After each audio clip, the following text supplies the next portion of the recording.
I decided to make a second video and show you how I've got all this connected. The lights are all run on a timer, 16 on, 8 off, and I've got the timer connected into a 6-way plug. Since the lights are LED, they don't draw much juice. These are 12-inch square, and they cover, depending upon how low, they cover a bit more than a foot. If you get them up high enough, they'll cover up to 2 feet.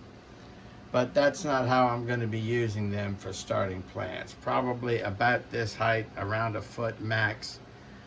Now once the plants get up a little higher, I'll keep the lights about 6 to 10 inches above the plants.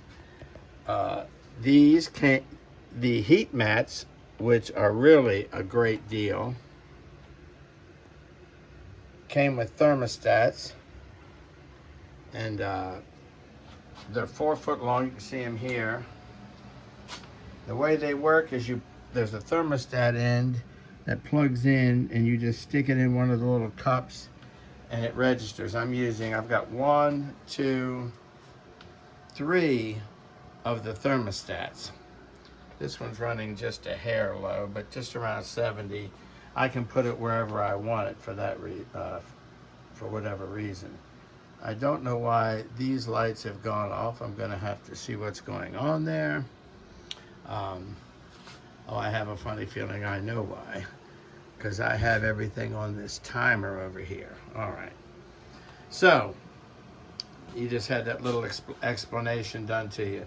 But anyway, I've got 253 or something like that individual pots, and in each pot there's usually at least 2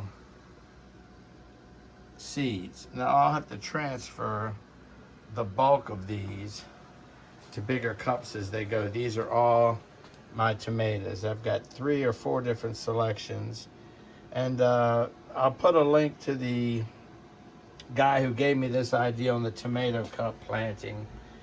Really good idea. So far it looks like it's working just the way he said it was. So just wanted to give you a little bit of a view of how I'm doing this, and I'll put a link below to everything that I'm using here.